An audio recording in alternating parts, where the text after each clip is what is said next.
Good morning and welcome to the Return Homestead. On this channel, we try to encourage you to return to the land, return to labor, and return to life.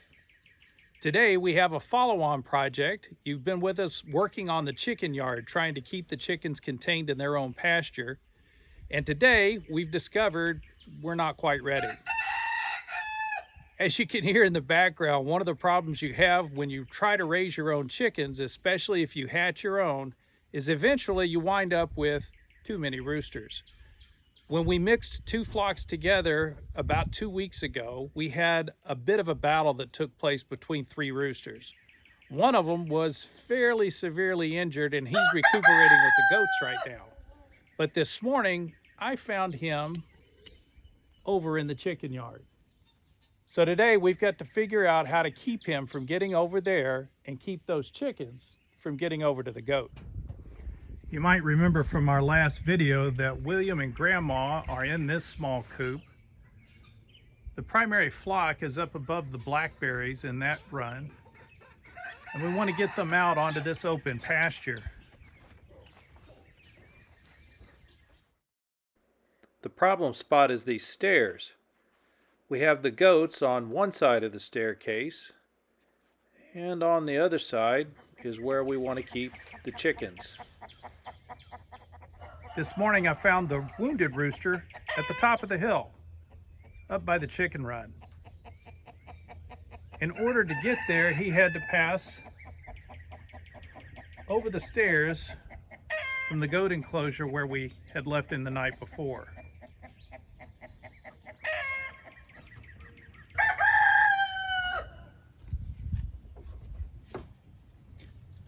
The difficulty I'm having with the stairs is the lack of a riser.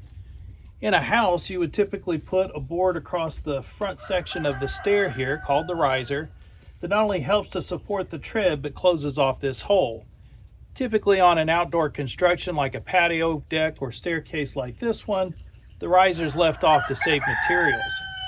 The construction is pretty solid. We've got 3 stringers, 2 on the outside and 1 down the middle. We have 2x6 material for treads that's screwed directly into the stringers.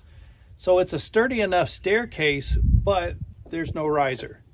Now I could solve this problem by cutting risers to fit across the front of these stairs.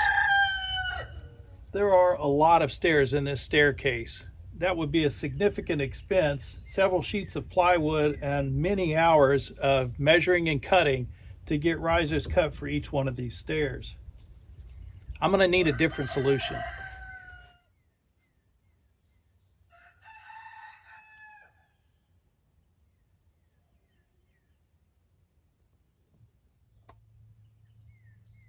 The goats won't be much help in solving this problem.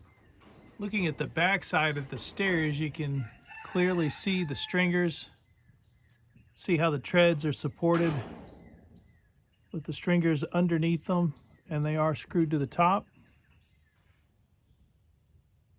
And again, while we could fill each one of these riser holes with a riser, I think the easiest solution is going to be to cover the back side of the stringers with some fencing. Once again, we don't need anything fancy. Any scrap piece of fencing will keep the chickens from being able to fly out through here. As in the last video, we have a pretty simple toolkit.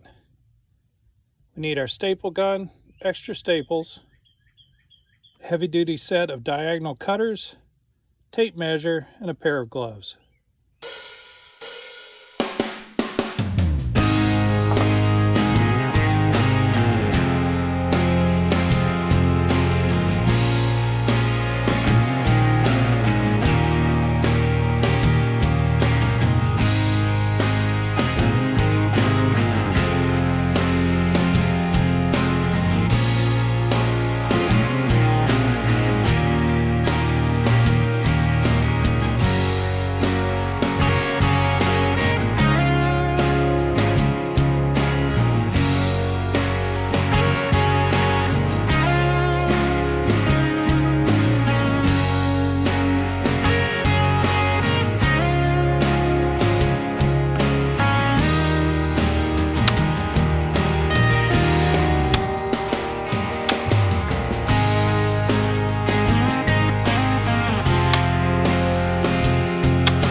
was out here putting wiring under the stairs to keep the chickens in, I came into the guest house to prepare one of the rooms for new flooring. I pulled up some vinyl, and what I found was not just subfloor, but an apparent water leak. We didn't know if it was current or if it's been an old one. This wall here separates this bedroom from the laundry room. So I came into the laundry room and started pulling up the flooring. This is what was underneath it. So what they had done is put peel and stick flooring on top of 1/8-inch wood. Then that was all on top of vinyl. I don't know how long the washer and dryer have been leaking. This was under there. It's all been sprayed now. There is a little damage on the wall, so it looks like we might be replacing that wall. You never know what you're going to find once you start digging in.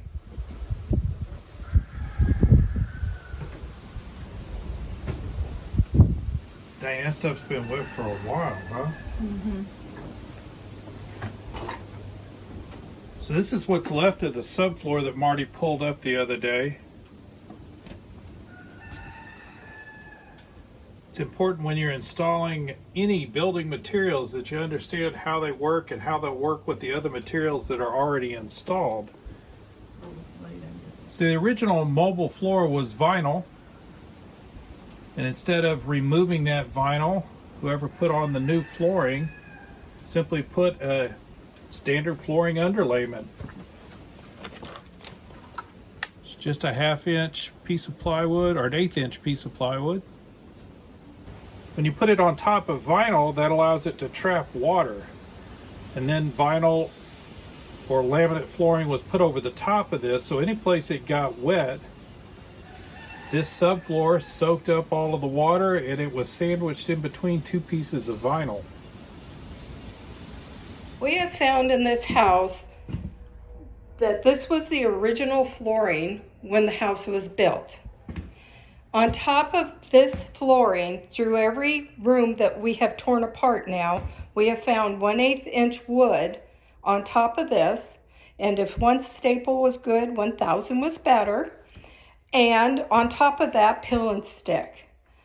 Now we were preparing for guests, and I started cleaning around where the toilet once was. As I got down on the floor to clean, I noticed water coming out. We had to pull the toilet and found there was no wax ring. So this floor is quite spongy.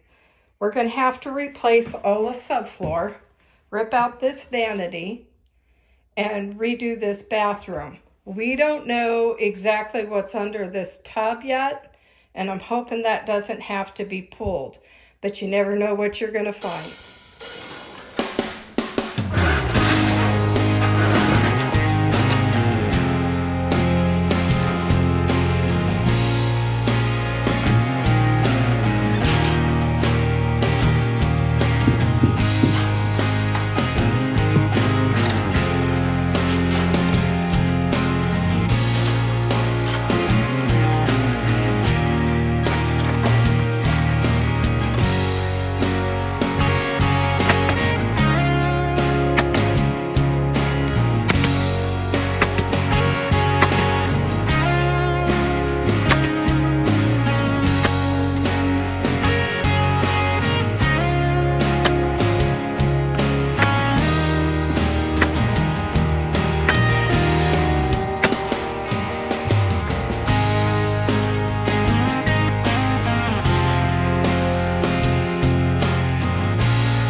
Now with all the improvements done to the bridge, it's time to check things out.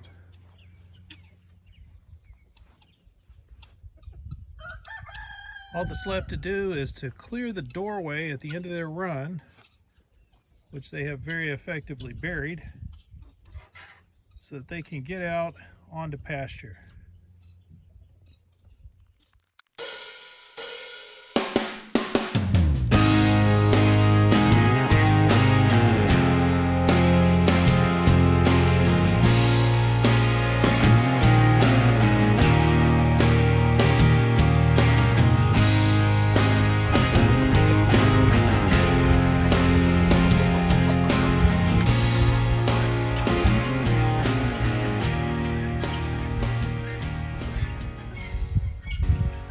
So that's Blue, one of the two roosters that's in there with the flock right now. His brother Whitey beat him up pretty bad. They seem to have gotten over it and they haven't been fighting for the last couple of days.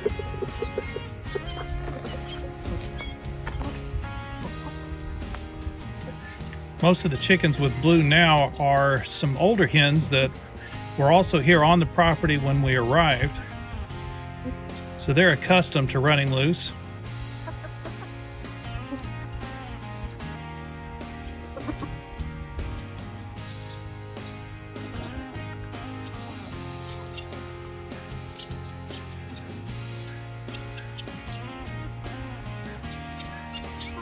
Blue is only a year old.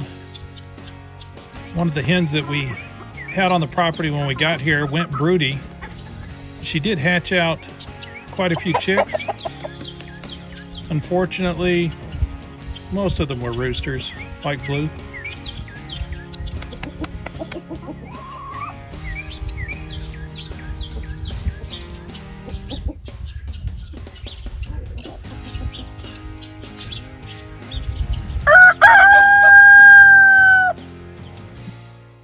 Thank you for joining us here on the Return Homestead. Please subscribe, and while you have that window open, hit the like button.